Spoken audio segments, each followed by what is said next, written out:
सुप्रभात बच्चों। आज हम भारत की खोज के अंतर्गत पाठ 5 नई समस्याओं के विषय में आपको विस्तृत जानकारी देंगे। इस पाठ में आपको बताया जाएगा कि भारत में किस तरह की 1000वीं ईस्वी के अंतर्गत कौन-कौन सी समस्याएं उत्पन्न हुई और भारतवासियों ने किस तरह से उन समस्याओं का निदान किया। भारत में जो मुख्य समस्याएं आईं, वो 1000 ईस्वी के बाद आई।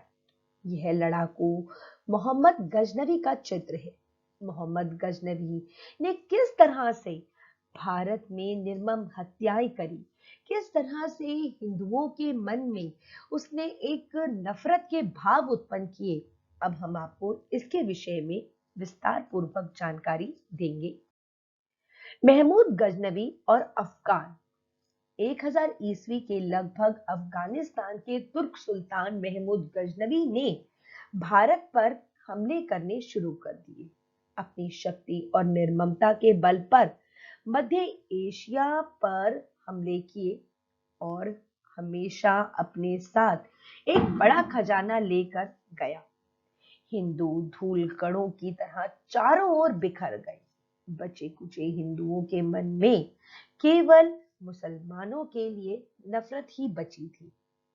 गजनवी ने पंजाब और सिंध को अपने राज्य में मिला लिया था, किंतु वह हर आक्रमण के बाद गजनी लौट जाता था।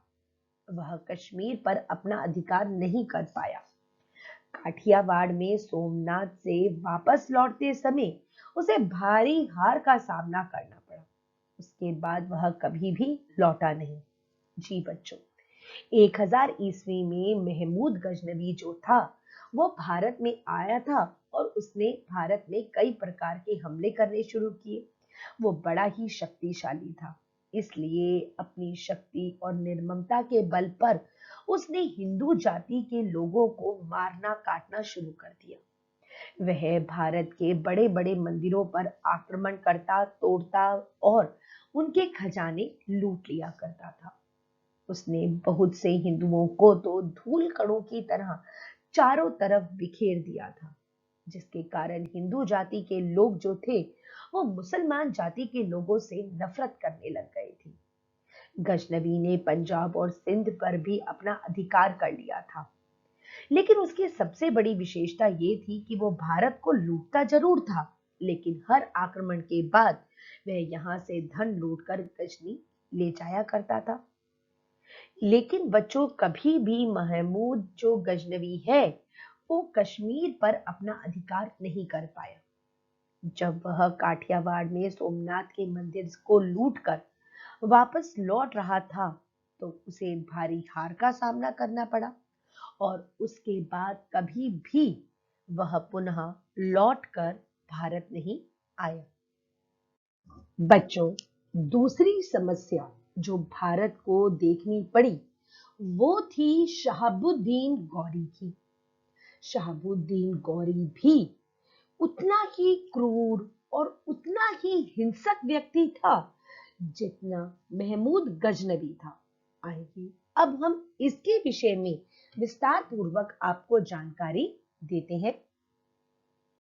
शहाबुद्दीन गौरी 1030 ईस्वी में महमूद की मृत्यु के बाद 160 वर्ष तक भारत में कोई आक्रमण नहीं हुआ, ना ही पंजाब के आगे तुर्की शासन फैला।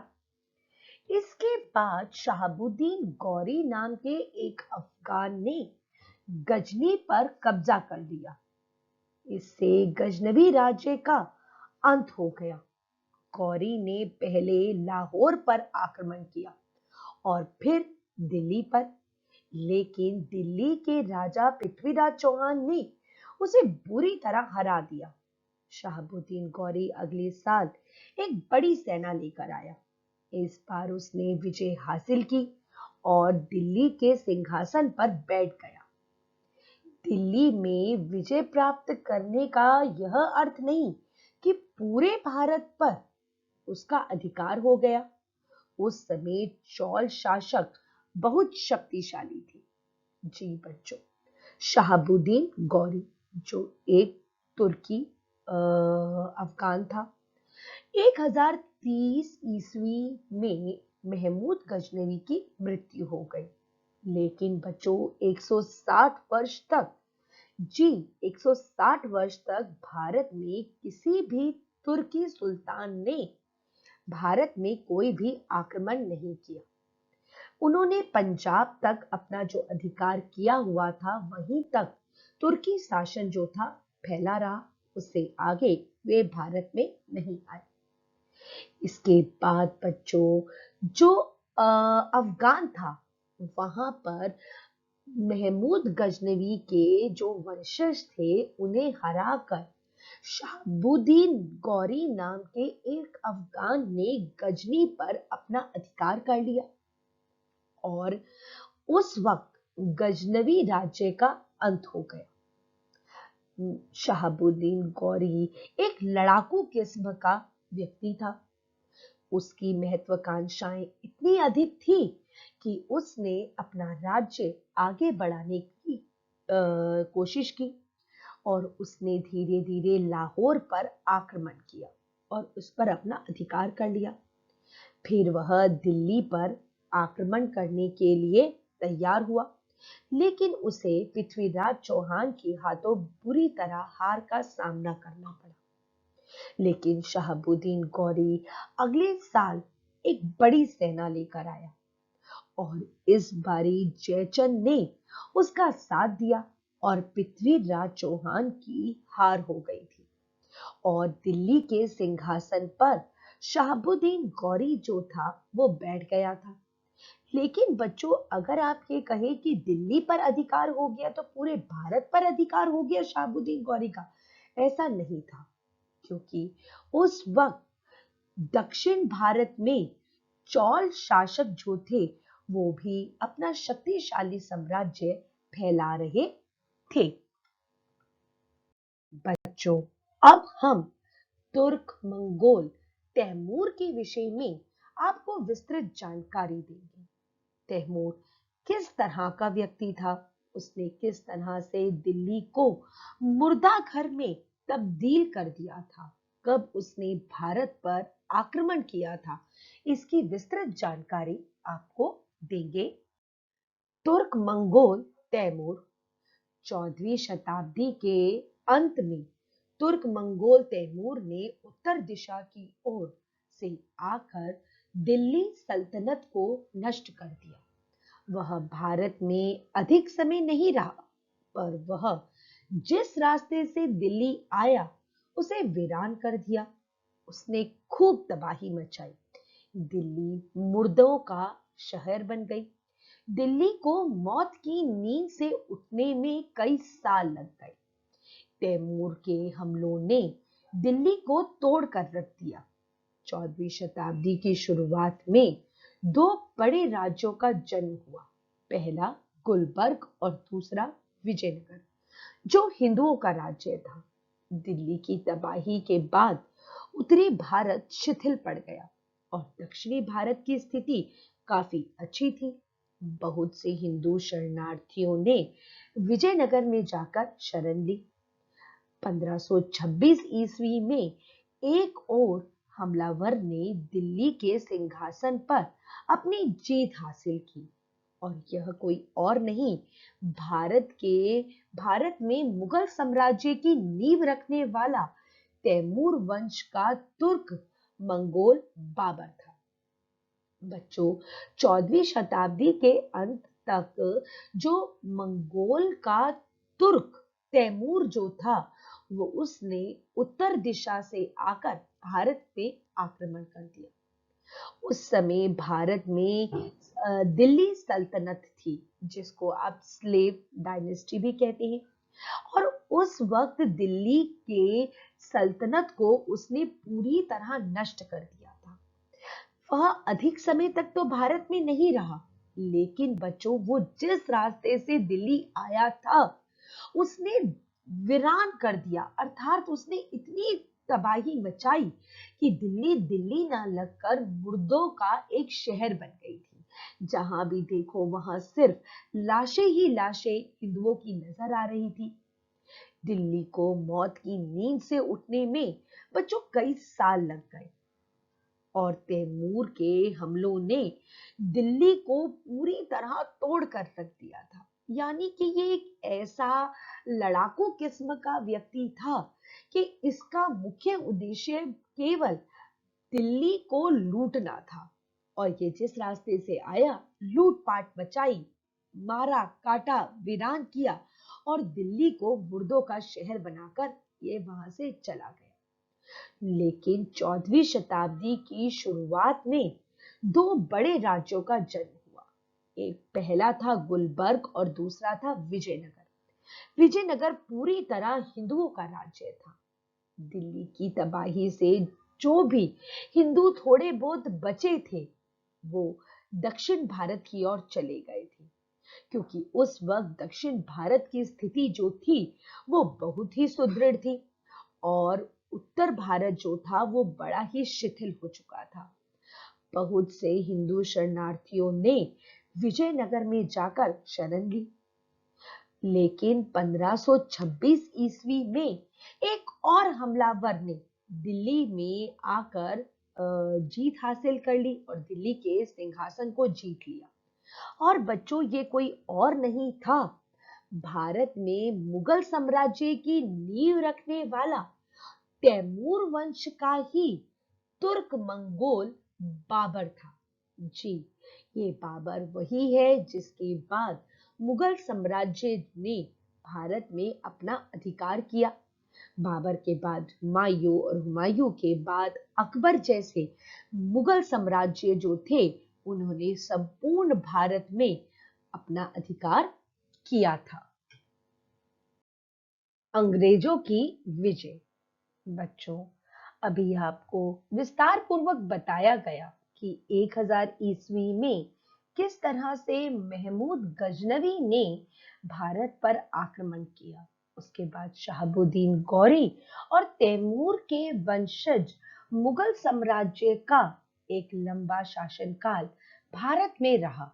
लेकिन धीरे धीरे मुगल साम्राज्य की नींव भी कमजोर होने लगी और इसका फायदा उठाया अंग्रेजों ने। अंग्रेजों ने किस तरह से भारत पर अपना अधिकार किया, अब हम आपको विस्तार पूर्वक ये समझाएंगे। सन 1757 में अंग्रेजों ने प्लासी का युद्ध जीत लिया।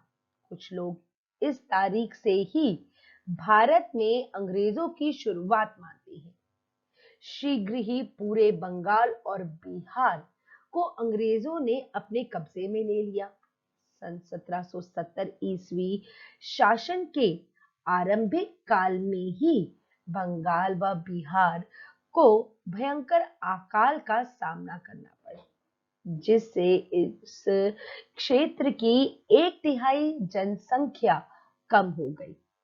दक्षिण में अंग्रेजों और फ्रांसीसियों के बीच में भी संघर्ष हुआ, जो एक विश्वव्यापी युद्ध का एक हिस्सा था।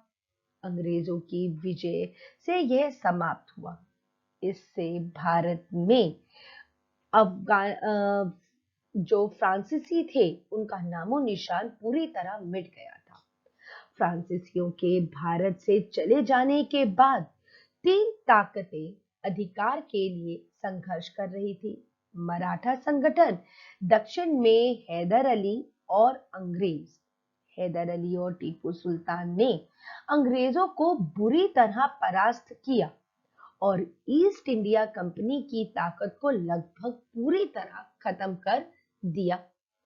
बच्चों, यहां तक अभी हमने आपको बताया कि 1857 में अंग्रेजों की जो लड़ाई हुई थी वो हुई थी और उन्होंने प्लासी का युद्ध जीत लिया था। प्लासी का युद्ध जीतने के बाद कहा जाता है कि पूरे बंगाल और बिहार में अंग्रेजों का एकाधिकार हो गया था। सन 1770 के शासन काल के आरंभिक काल में ही कहा जाता है कि बंगाल और बिहार में इतनी बुरी तरह अकाल आया कि भारत की उस क्षेत्र की जो जनसंख्या है, यानी कि बंगाल और बिहार की जो 1/3 जनसंख्या है, उनकी मृत्यु हो गई थी। दक्षिण में अंग्रेजों और फ्रांसीसियों के बीच में भी युद्ध हो रहा था और ये युद्ध जो खत्म हुआ वो अंग्रेजों की विजय पर हुआ, क्योंकि इसके बाद फ्रांसीसी जो थे वो भारत छोड़कर चले गए थे। उनका नामो निशान भी भारत में नहीं रहा। अब मात्र तीन शक्तियां ही भारत में थी। एक था मराठा संगठन, दक्षिण में हैदर अली और अंग्रेज। ये तीन शक्तियां थी। हैदर अली और टीपू सुल्तान ने अंग्रेजों को बुरी तरह परास्त कर दिया था और ये भी कहा जाता है कि ईस्ट इंडिया कंपनी की लगभग आधी से ज्यादा ताकत जो थी उन्होंने खत्म। हैदर अली एक अद्भुत व्यक्ति और भारतीय इतिहास का उल्लेखनीय व्यक्तित्व था। उसका आदर्श राष्ट्रीय था और उसमें कल्पनाशील नेता के गुण थे। टीपू सुल्तान को अंग्रेजों ने सन 1799 में हरा दिया। इस तरह मराठों और अंग्रेजों की ईस्ट इंडिया कंपनी के बीच आखिरी मुकाबले के लिए मैदान साफ हो गया था। लेकिन मराठा सरदारों में आपसी बैर था। 1818 ईस्वी के आते आते मराठा ताकतों को कुचल दिया गया। मध्य भारत के बड़े सरदार जो उनका प्रतिनिधित्व कर रहे थे, अंग्रेजों की ईस्ट इंडिया कंपनी की अधीनता को स्वीकार कर लिया गया। हमें लगातार यह एहसास कराया जाता है कि भारत को अव्यवस्था और अराजकता से अंग्रेजों ने बचाया। यहाँ तक यह सत्य है कि उन्होंने आतंक के युग के बाद सुव्यवस्थित शासन बनाया। अंग्रेजों की मदद के बिना भी शांति व व्यवस्थित शासन की स्थापना की जा सकती थी। बच्चों, यहाँ पर बताया गया कि जो हैदर अली था वो बड़ा ही एक अद्भुत व्यवहार का व्यक्ति था, अद्भुत उसमें योग्यता थी। साथ ही साथ वो एक आदर्श राष्ट्रीय भी बनाना चाहता था और साथ ही साथ वो एक कल्पनाशील नेता के उसमें गुण थे। यानी कि एक राजा में, एक जो सुल्तान में जो गुण होने चाहिए वह सभी गुण हैदर अली में दिखते थे। साथ ही साथ उसके बेटे टीपू सुल्तान में भी ये गुण थे।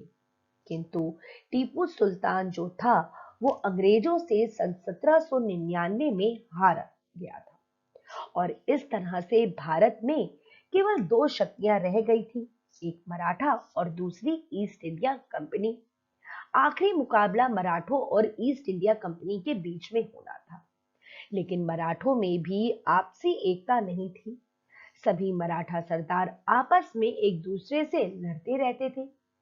इसलिए 1818 तक ये आते आते मराठा की जो ताकत थी वो भी पूरी तरह कुचलती गई थी और कुछ जो सरदार बचे थे उन्होंने भी ईस्ट इंडिया कंपनी के प्रतिनिधित्व को स्वीकार कर लिया था और उनकी अधीनता में राज्य करना भी स्वीकार कर लिया गया था।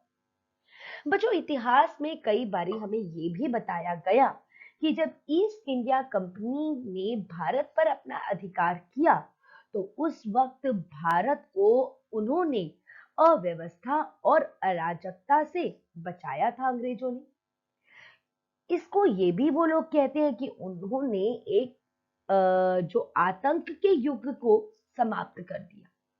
लेकिन ऐसा नहीं है, क्योंकि अंग्रेजों के बिना भी हम अपने भारत में शांति और व्यवस्थित शासन आसानी से स्थापित कर सकते थे। महाराजा रणजीत सिंह। बच्चों, अब मैं आप लोगों को महाराजा रणजीत सिंह के विषय में भी विस्तार पूर्वक जानकारी दूंगी। महाराणा रणजीत सिंह। महाराणा रणजीत सिंह जाट सिख थे। इन्होंने पंजाब में अपना राज्य स्थापित किया था और इसके बाद कश्मीर और सरहदी सूबा तक फैल गया था इनका राज्य। अपनी कई कमजोरियों के बावजूद वह एक अद्भुत और मानवीय शक्ति थी। उसने एक राज्य और शक्तिशाली सेना का निर्माण किया, लेकिन उनको खून खराबा पसंद नहीं था। जब इंग्लैंड में छोटे मोटे चोर उचक्कों को भी मौत की सजा भोगनी पड़ती थी, तो उन्होंने मौत की सजा को बंद करवा दिया, चाहे कितना भी बड़ा क्यों ना हो अपराध। युद्ध के अलावा उन्होंने कभी भी किसी की जान नहीं ली। यहाँ पर बच्चों महाराजा रंजीत सिंह जी के विषय में बताया गया है कि महाराणा रंजीत सिंह जो थे वो एक सिख धर्म के थे। उन्होंने पंजाब से अपना राज्य स्थापित तो किया, लेकिन धीरे धीरे उन्होंने कश्मीर और सरहदी सूबा तक अपने राज्य को फैला दिया था। ऐसा नहीं था कि रंजीत सिंह में कोई भी कमजोरी नहीं थी। कई कमजोरियां होने के बावजूद भी, यानी कि कई गलतियां करने के बावजूद भी उनमें एक अद्भुत और मानवीय शक्ति थी। उन्होंने एक अपने राज्य में शक्तिशाली सेना का निर्माण भी किया। लेकिन बच्चों महाराणा रंजीत सिंह जी को कभी भी खून खराबा मार काट पसंद नहीं थी, और उन्होंने जब यह सुना कि इंग्लैंड में छोटे मोटे चोर उचक्कों के साथ भी अमानवीय व्यवहार किया जाता है, उन्हें मौत की सजा दे दी जाती है, तो उन्होंने अपने राज्य में मौत की सजा ही बंद करवा दी, चाहे कितना भी बड़ा अपराध क्यों ना हुआ हो। केवल वे युद्ध में ही किसी की जान ले सकते थे, अन्यथा उन्होंने कभी भी किसी भी व्यक्ति की जान नहीं ली। तो यहाँ पर बच्चों मैंने आप लोगों को रंजीत सिंह जी के विषय में बताया, जो कि एक सिख थे। पंजाब में उन्होंने अपना राज्य स्थापित किया था, कश्मीर और सरहदी सूबा तक उनका राज्य फैल गया था। कई कमजोरियां थी, लेकिन उसके बावजूद भी उन्होंने एक शक्तिशाली सेना का निर्माण किया। जब उन्हें ये पता चला कि इंग्लैंड में चोर उचक्कों को भी छोटी मोटी गलती पर भी उनको मौत की सजा भोगनी पड़ती है, तो उन्होंने अपने राज्य में मौत की सजा को ही बंद करवा दिया, चाहे वो अपराध कितना भी बड़ा क्यों ना हो। लेकिन उन्होंने जो किसी व्यक्ति की जान भी ली, तो वो युद्ध में ही ली। बच्चों इस तरह से महाराजा रंजीत सिंह का व्यक्तित्व आपको बताया गया है।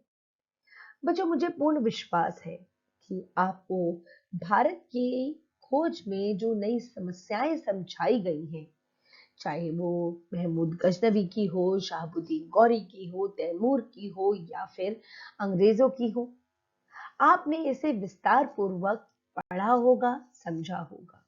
धन्यवाद। अभ्यास हेतु कुछ प्रश्न दिए जाएंगे, जिन्हें आपने अपनी बुद्धिमत्ता से हल करना है। धन्यवाद।